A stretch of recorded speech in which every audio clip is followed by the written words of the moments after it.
Fala pessoal, tudo bem com vocês? Sejam todos muito bem-vindos ao Ronda Esportiva nessa sua sexta-feira, dia 22 de agosto, sextou, e a gente sempre aqui, de segunda a sexta, sempre recebendo vocês aqui nesse bate-papo esportivo, que pra gente é um prazer muito grande. Continue nos acompanhando pra gente sempre levar esse conteúdo massa pra cada um de vocês que nos acompanham. Vamos começar falando do programa de hoje sobre o Asa de Arapiraca, o Asa Gigante, que vai enfrentar a equipe do Manauara amanhã, a partir das 5 da tarde, lá no Fumeirão, em Arapiraca, buscando a classificação para as quartas de final da Série D do Campeonato Brasileiro e, consequentemente, para o último mata-mata, que vai decidir se o Asa sobe para a Série C ou não, que, lembrando, é o principal objetivo do clube esse ano, é o acesso à Série C do Campeonato Brasileiro. O Asa venceu o primeiro jogo por 1-0, vai jogar por um simples empate para conseguir a classificação e dar alegria ao torcedor arapiraquense, o torcedor alagoano, que tenho certeza absoluta que está todo mundo torcendo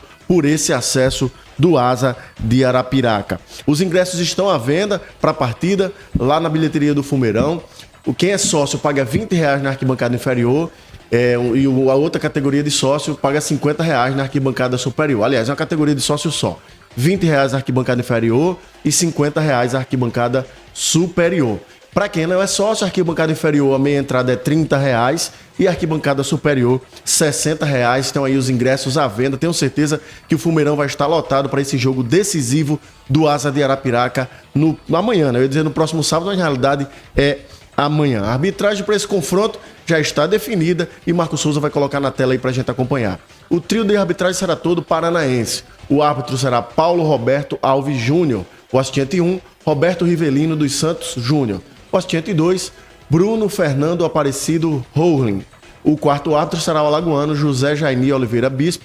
E o VAR será comandado pelo também paranaense Adriano Milkvist. O nome é meio complicado ali, mas é o homem que vai comandar o VAR. A gente torce que a arbitragem aí não interfira em nada e que, se tudo der certo, o Asa saia no final do jogo classificado para as quartas de final da Série D do Campeonato Brasileiro. Como eu disse, o último mata-mata que vai definir o acesso do Asa de Arapiraca. Provável Asa que vai a campo amanhã contra a equipe do Manauara. Tá aí na tela. Matheus Vinícius, o goleiro. Paulinho na lateral direita. Cristian Lucas e Zulu, a dupla de zagueiros. O Charles é o lateral esquerdo. Volantes, Guilherme Borges e Fabrício Samuel ali no meio. E o trio de ataque, Kelton do lado, o Will do outro e Marcelo Toscano. Essa é a provável escalação do Asa de Arapiraca que vai a campo amanhã. Eu queria que o Marcos Souza colocasse aí na tela a classificação geral da Série D. Coloca aí, Marcos Souza, pra gente acompanhar. Para que serve essa classificação geral? O Asa, a gente observa ali, o Asa é o primeiro com 40 pontos, depois vem a Aparecidense com 39, depois Inter de Limeira e assim sucessivamente. Então, para que serve essa classificação geral? Vamos lá. Caso o Asa se classifique para a próxima fase, tudo vai dar certo, ele vai se classificar para o próximo mata-mata. O próximo mata-mata, ele não é por chaveamento, e sim por classificação geral, justamente por essa pontuação aí. Por exemplo, se o Asa terminar, caso ele vença a equipe do Manauara, ele vai continuar ali na primeira posição geral. Então ele vai pegar das equipes que se classificarem, a que vai ter pior campanha, ou seja, a oitava classificada das que sobrarem aí, porque só vão sobrar 8, né? Tem 16, 8 classificam e 8 ficam pelo caminho. Então, das 8 que avançarem, se o Asa terminar em primeiro na classificação, ele vai pegar o oitavo colocado, ou seja, o que tiver a pior campanha. Caso o Asa fique em segundo, que ele pode ser ultrapassado pela Aparecidense, ele vai pegar o sétimo e assim sucessivamente. Mas o Asa só termina ou em primeiro ou em segundo, obviamente, caso ele avance. Então, não dá pra gente cravar muito, porque qualquer resultado pode mudar tudo. Mas assim, eu chutaria que pelo desenho aí, ele deve enfrentar ou a equipe do Maranhão, ou o Cianorte do Paraná, ou o Misto do Mato Grosso. Eu acho que o adversário do Asa, caso ele classifique, deve ficar entre essas três equipes aí ao longo do desdobramento dessa rodada aí no sábado e no domingo. Teremos jogos no sábado e jogos no domingo também. Então no domingo é que a gente vai saber efetivamente quem será o adversário do Asa, mas se tivesse que ter apostar um pouquinho, eu diria que ou o Maranhão, ou o Cianorte do Paraná, ou o Misto. Desses três, um deve ser o adversário do Asa nas quartas de final e, obviamente, no mata-mata decisivo do acesso à Série C do Campeonato Brasileiro. Quem também joga amanhã é o CRB. O CRB vem num grande momento, a equipe vem bem na Série B do Campeonato Brasileiro, vem de 2 vitórias, um ambiente muito bom e vai buscar a terceira vitória jogando diante do seu torcedor contra a equipe do Atlético Paranaense.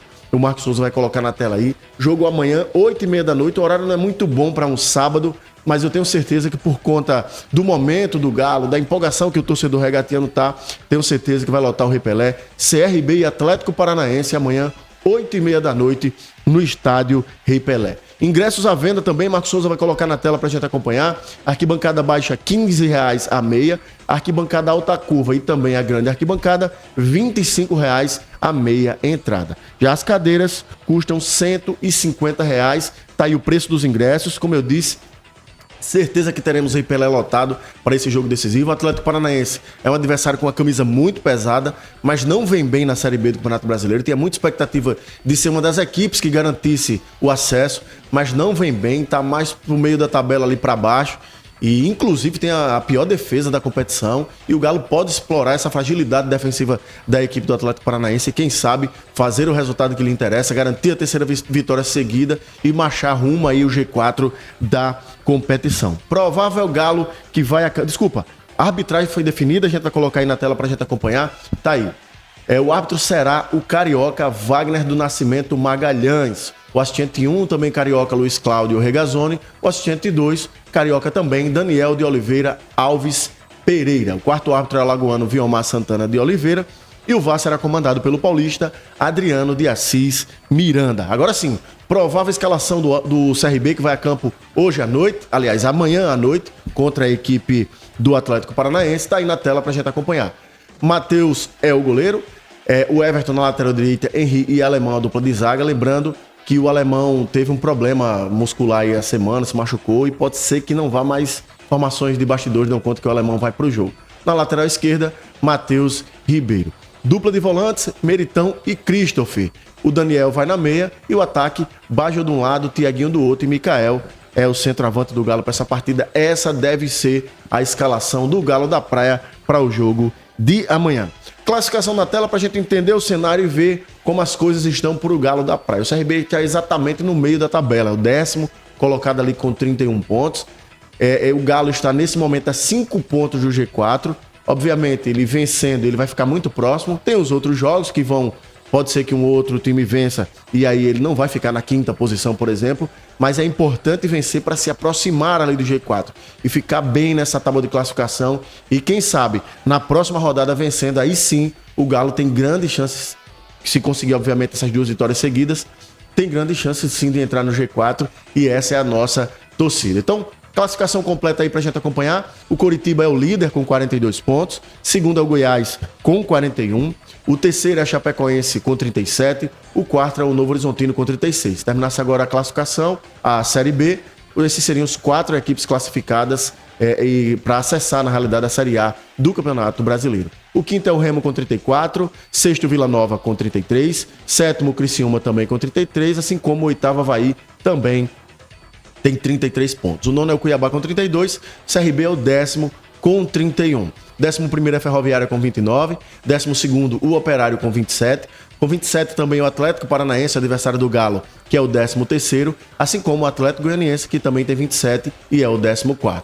Com 25 pontos temos o Atlético de Minas Gerais, que é o 15º. O 16º é o América Mineiro com 22 pontos. E aí, abrindo a zona de rebaixamento, nós temos o 17º Volta Redonda com 22 pontos. O 18º Botafogo de São Paulo também com 22 pontos. 19º Paysandu com 21. E o 20º Lanterna da competição, o Amazonas, com 21 pontos somados até o momento. Esses aí são a classificação após o término da 22ª rodada. Agora vamos ver os jogos da 23ª rodada da Série B do Campeonato Brasileiro, que começa hoje com um jogo único. O jogo entre Atlético e Chapecoense a partir das 19 horas. Aliás, 2 jogos hoje. Atlético e Chapecoense às 19 horas e às 21h35 teremos Criciúma e Novo Horizontino. Então, hoje teremos 2 jogos abrindo essa rodada de número 23 da Série B do Campeonato Brasileiro. Amanhã, Coritiba e Remo a partir das 4 da tarde. Amanhã também, 6 da tarde, Goiás enfrenta a equipe do América Mineiro. Amanhã ainda, o CRB enfrenta o Atlético Paranaense a partir das 8h30. Aí no domingo teremos Paysandu e Operário às 4 da tarde. Às 6h30, Ferroviária e Volta Redonda. Às 8h30, Cuiabá e Atlético Goianiense. Na segunda-feira, 2 jogos fechando a rodada. Botafogo de São Paulo enfrenta o Vila Nova às 19 e às 21h30 o Avaí enfrenta a equipe do Amazonas. Então está aí tanto a classificação como a rodada do número 23 para a gente ver aí, torcer contra os adversários diretos do CRB para que o Galo consiga se aproximar o máximo possível do G4 da competição. Pra gente fechar por hoje, vamos falar de Libertadores das Américas. Ontem tivemos equipes brasileiras em campo, torcedor do Botafogo tá chateado com a eliminação do time, torcedor palmeirense já estava tranquilo com a classificação praticamente antecipada por conta do resultado da ida. E ontem nós tivemos 3 jogos pra gente conhecer todas as equipes que vão jogar as quartas de final da Copa Libertadores de América. Tá aí na tela pra gente acompanhar. LDU de Quito venceu o Botafogo por 2-0 e eliminou o Botafogo. Simplesmente o Botafogo, o atual campeão da Copa Libertadores, foi eliminado ontem pela LDU de Quito. Lembrando que no jogo de ida, o Botafogo venceu por 1-0 e acabou sendo superado lá na altitude de Quito por 2-0. Com a soma dos placares, a LDU se classificou e eliminou o Botafogo. River Plate também avançou, foi no sufoco, tá? Eliminou o Libertad do Paraguai, o primeiro jogo foi 0-0. Ontem eles voltaram a empatar lá na Argentina em 1-1 e nos pênaltis o River venceu por 3-1 e avançou.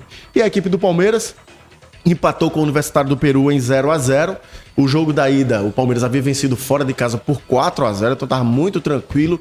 Tomou alguns sustos ali no começo do jogo, o Universitário ainda teve um gol anulado, mas em nenhum momento a classificação do Palmeiras foi ameaçada. O Palmeiras avançou às quartas de final e vem aí sempre quietinho ali, comendo pelas beiradas. Quando a gente olha, o Palmeiras já está na final da Libertadores. É uma equipe muito perigosa, a equipe do Abel Ferreira, e já chegou aí às quartas de final, garantiu a classificação na noite de ontem. Vou pedir para o Marcos Souza colocar na tela aí o chaveamento dessas quartas de final da Libertadores. Os confrontos estão aí na tela. O Vélez avançou, vencendo a equipe do Fortaleza, garantiu a sua vaga. O Racing também avançou, eliminando a equipe do Peñarol. Eu tô olhando ali pro lado direito da tela, tá, pessoal? Para quem tá nos acompanhando aí. O Racing, como eu disse, avançou, eliminando o Peñarol do Uruguai. O Estudiantes avançou, vencendo o Cerro Porteño do Paraguai. E o Flamengo avançou, eliminando o Internacional de Porto Alegre. Então, confronto das quartas de final, já está definido ali. O Vélez da Argentina enfrenta o Racing também da Argentina. Clássico argentino aí nessa ponta da tabela. Na parte de baixo, o Estudiantes da Argentina enfrenta o Flamengo. Então, a gente já está vendo ali que o vencedor de Flamengo e Estudiantes vai pegar o vencedor de Vélez Sarsfield e Racing da Argentina. Então, se o Flamengo quiser chegar à final, ele terá argentinos aí pela sua frente, no seu caminho, né? Primeiro, o Estudiantes avançando, vai pegar Vélez ou Racing. Do outro lado da tabela, a gente tem ali o São Paulo do Marcos Souza, que tenho certeza que ficou feliz com a eliminação do Botafogo ontem, porque, óbvio, São Paulo enfrentar o Botafogo, um clássico aí do futebol brasileiro, era muito mais complicado que enfrentar a LDU. Não estou dizendo que a LDU é fácil de se enfrentar, mas eu tenho certeza que o torcedor de São Paulo prefere enfrentar a LDU do que o Botafogo. Então, São Paulo avançou vencendo o Atlético Nacional da Colômbia, a LDU avançou vencendo a equipe do Botafogo, o River avançou vencendo o Libertad do Paraguai, enquanto o Palmeiras avançou vencendo o Universitário do Peru. Então os confrontos aí do outro lado das quartas de final também definidos, São Paulo e LDU, e River Plate e Palmeiras. Confronto difícil aí pro Palmeiras. Se de um lado a gente tem muito argentino, do outro lado a gente tem 2 brasileiros, um argentino e uma equipe equatoriana. Então tá aí o chaveamento das quartas de final da Libertadores. Desde já eu vou torcer para que a gente tenha as 3 equipes brasileiras aí envolvidas que passem